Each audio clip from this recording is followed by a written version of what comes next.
Let's mic CM साहब। ये है let's mic more than radio और आप सुन रहे हैं सीएम साहब। दोस्तों, सीएम साहब में हम बात करते हैं देश के अलग अलग राज्यों के मुख्यमंत्रियों की गतिविधियां। आज सबसे पहले बात करते हैं राजस्थान से।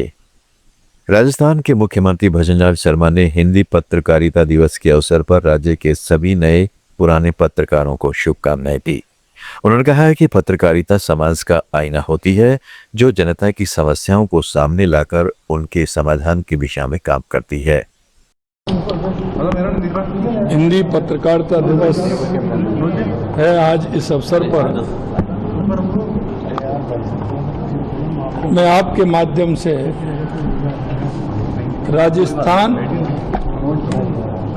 के सभी नए पुराने वर्तमान सभी पत्रकारों को बहुत बहुत बधाई और शुभकामनाएं देता हूं।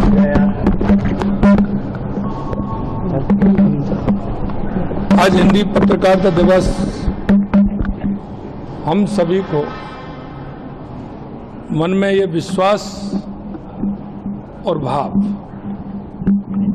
क्योंकि पत्रकारिता व्यक्ति के जीवन में एक आईना दिखाने का काम, एक जनता के बीच जुड़कर उन समस्या के समाधान का काम और जनता के होने वाले कामों के बारे में और एक समाज को दिशा दिखाने के बारे में करता है।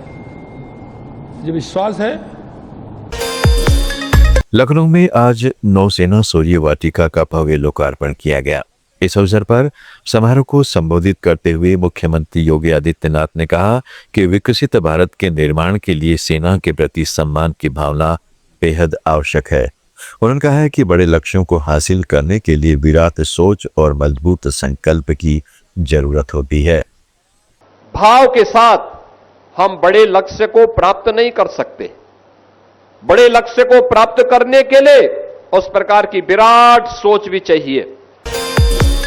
मुख्यमंत्री देवेंद्र फडणवीस ने नागपुर के भांडेवाड़ी डंपिंग यार्ड में वेस्ट टू एनर्जी प्रोजेक्ट का उद्घाटन किया। इस मौके पर उन्होंने कहा कि 1200 टन प्रतिदिन नगरपालिका कचरे के निपटान के लिए तैयार यह प्लांट ड्राई डाइजेशन तकनीक से गैस, खाद और ऊर्जा का उत्पादन करेगा।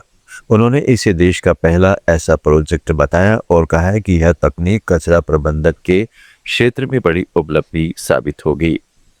किया है, क्या बताएंगे जी? एक ये बहुत ही महत्वपूर्ण इस प्रकार का प्रोजेक्ट यहाँ पर तैयार हुआ है। जो म्यूनिसिपल वेस्ट है करीब 1200 टन पर डे, 1200 टीपीडी, उसका प्रोसेसिंग का ये प्लांट है। इस प्लांट में से बड़े पैमाने पर जो हमारा गैस है वो निर्मित होगा। करीब 28 टीपीडी गैस निर्माण होगा, करीब 120 टीपीडी खाद इसमें से तैयार होगा और करीब 400 टीपीडी आरडीएफ इसमें से तैयार होगा। तो एक प्रकार से देश का ये पहला प्लांट है जहां पर पूरा जो कचरा है ये ड्राई डाइजेशन की पद्धति से इस प्रकार से कन्वर्ट हो रहा है और विदाउट टिपिंग फी यहाँ पर इसका निर्माण किया है। इसमें सुसबिड जो कंपनी है उन्होंने इसमें निवेश किया हुआ है और देश की एक बहुत अच्छी टेक्नोलॉजी अब ये साबित होने वाली है। मैं ऐसा मानता हूं कि ये पूरे क्षमता से चलने के बाद पूरे देश में यही टेक्नोलॉजी का उपयोग लोग करेंगे। केंद्र सरकार ने हरियाणा में कुरुक्षेत्र जिले के लिए नए बाईपास और रिंग रोड प्रोजेक्ट को मंजूरी दे दी है। इस फैसले का स्वागत करते हुए हरियाणा के मुख्यमंत्री नायब सिंह सैनी ने कहा कि यह प्रोजेक्ट कुरुक्षेत्र में पर्यटन, निवेश और व्यापार को नई गति देगी। इस बाईपास परियोजना से पीपली कुरुक्षेत्र क्षेत्र में ट्रैफिक का दबाव कम होगा, शहर को जाम से राहत मिलेगा और यातायात अधिक सुरक्षित व सुगम बनेगा।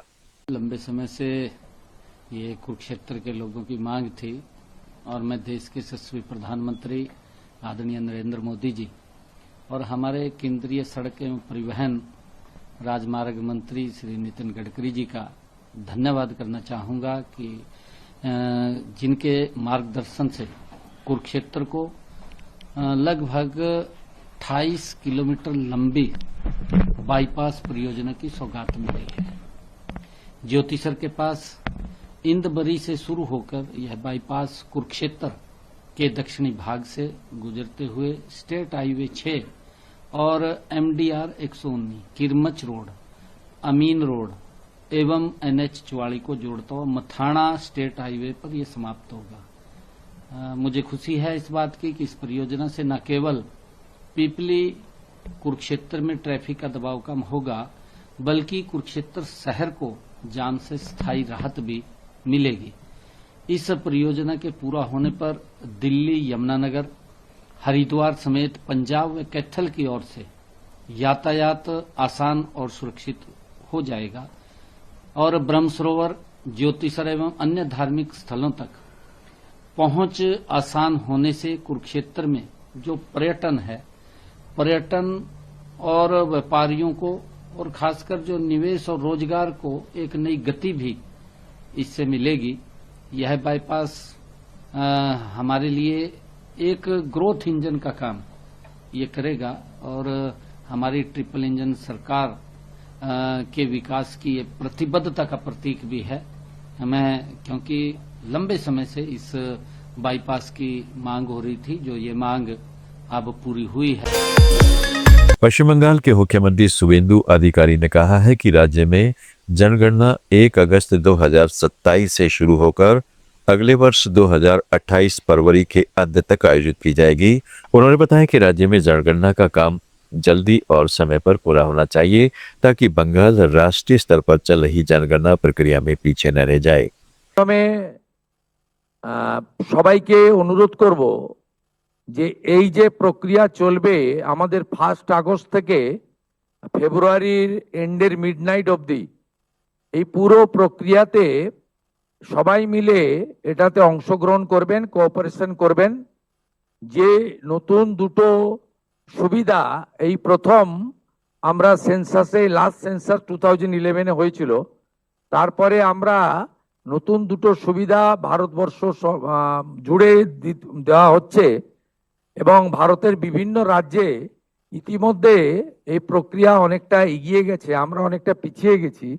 আমাদেরকে উইদিন দ্য স্টিপুলেটেড টাইম, যে টাইম ফ্রেম আজকে ডিক্লেয়ার করেছেন ম্যাডাম কমল, সেটা আমরা পাবলিক এবং সবার সহযোগিতা আপনাদের মাধ্যমে চাইবো যে 1 আগস্ট থেকে আমাদের 15 আগস্ট পর্যন্ত আপনারা সবাই এটা করবেন এবং তারপরে আপ টু 14 সেপ্টেম্বর পর্যন্ত এই যে স্কোপটা আছে সেটা আপনারা সবাই কাজে লাগাবেন। তাতে এবারে প্রথম ডিজিটালি হচ্ছে আর আমাদের সেলফ এনুমারেশন করার একটা স্কোপ যেটা এর আগে ছিল না সেটাও আমরা পাচ্ছি। আমি এই সেন্সাসে সকলের অংশগ্রহণ, পার্টিসিপেশন এবং আপনাদের সবার সহযোগিতা प्रार्थना करब। असम के मुख्यमंत्री हेमंत बिस्वा शर्मा ने विधानसभा में राज्य में कांग्रेस की कथित बहुविवाह संबंधी मांग पर बहस के दौरान कहा कि हिंदू संस्कृति में पति पत्नी का रिश्ता एक पवित्र और दिव्य बंधन माना जाता है। उन्होंने कहा है कि यदि जीवन साथी बीमार हो जाए तो उसका साथ देना और उसकी देखभाल करना कर्तव्य है, न कि दोबारा विवाह के बारे में सोचना। कि पति पत्नी का रिलेशन एक डिवाइन रिलेशन होता है। अगर मेरा पत्नी का बीमार हुआ, मेरा काम दोबारा शादी करना नहीं है, मेरा काम है पत्नी को ट्रीटमेंट करवाना। लेकिन कांग्रेस बोल रहा है कि मेरा पत्नी बीमार है तो और एक शादी करने का मौका मिलना चाहिए। ये क्रूरता है। ये कोई एक प्रतिष्ठित पॉलिटिकल पार्टी बोल ही नहीं सकता। अगर आपका बीवी का बीमार है तो आप उनको ट्रीटमेंट करेगा, आप उनका ख्याल रखेगा। उल्टा आप दोबारा शादी करेगा और उनको ट्रीटमेंट भी नहीं करेगा और मेंटल एगोनी में पुश कर देगा। ये कैसा समाज हो सकता है? तो इसीलिए हमने ये डिमांड को रिजेक्ट किया हो। कोई कारण में unless you prove that she is unfaithful, बाकी कोई कारण में पॉलीगैमी को आप अलाउ नहीं कर सकते। और उसमें भी शादी होगा अगर आप बोल सकते हैं शी इज नॉट फेथफुल। आपको आप सुन रहे थे let's mind more than radio. Follow कीजिए हमें हमारे सोशल मीडिया प्लेटफॉर्म्स पर।